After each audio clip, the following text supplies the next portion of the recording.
Hot issue ngayon ang tinatawag na ASIN Law or Republic Act No. 8172, an act for salt iodization nationwide o ASIN. Layunin nito ang pagbibigay kontribusyon sa pag-eliminate ng micronutrient malnutrition sa bansa, particular na ang iodine deficiency disorder. Isang bagay na pinagtutuunan ng pansin ng Provincial Health Office sa ginawang meeting kamakailan sa kanilang tanggapan. Ito ay upang maging aware tayo sa kahalagahan ng nasabing batas sa kalusugan ng bawat isa. Isa sa napag-usapan din ang actual budget requirement for drugs and medicines and medical, dental, and laboratory supplies against approved budget for 2014. Samantala sa balitang agri, malaking usapin din ang mapaminsalang coconut scale insect na ngayon lumalaganap sa bansa, partikular sa Calabarzon. At upang planuhin ang mga hakbang na dapat gawin, isang pagpupulong ang naganap noong May 21 sa lungsod ng Lipa na nilahukan ng mga municipal agriculturist, mga ahensya ng Department of Agriculture, ang Philippine Coconut Authority at Bureau of Plant Industry, at ang tanggapan ng provincial agriculturist sa pangunguna ni Mr. Jundihan na nagmungkahing magbuo ng Provincial Task Force for Coconut Scale Insect.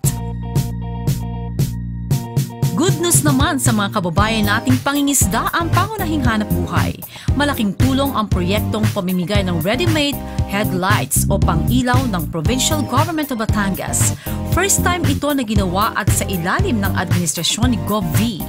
Layo nitong makatulong ng malaki sa ating mga fisher folks upang mas mabilis ang paghuli ng mga isda.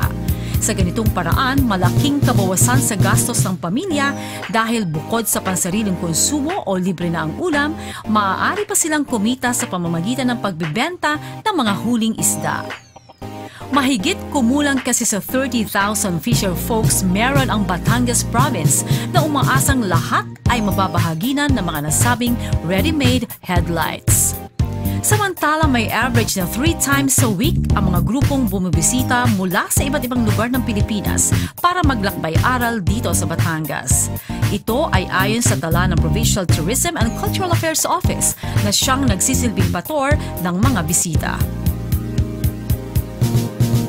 Kamakailan lamang ay dumalaw sa Kapitolyo ang mga HRD officers ng Eastern Samar na mainit namang tinanggap ng PHRMO sa pangunguna ni Ms. Riza Dizosa para sa mga best practices ng nasabing tanggapan.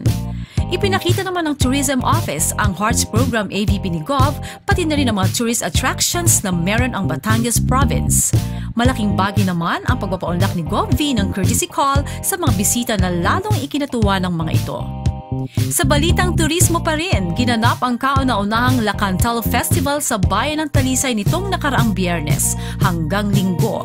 4 na event ang idinaos kasama na ang cycling at 25-kilometer marathon around Volcano Island. Sinuportahan ng Pitikaw ang nasabing event.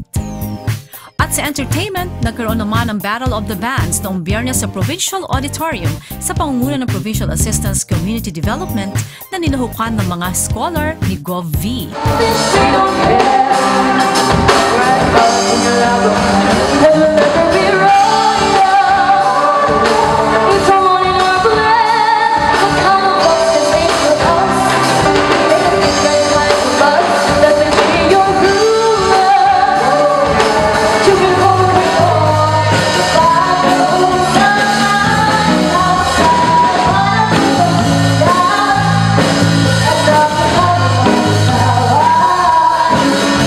Ginanap din ang first monthly competition ng Voices, Songs, and Rhythms o Timpalak Awitan sa Kapitolyo noon ding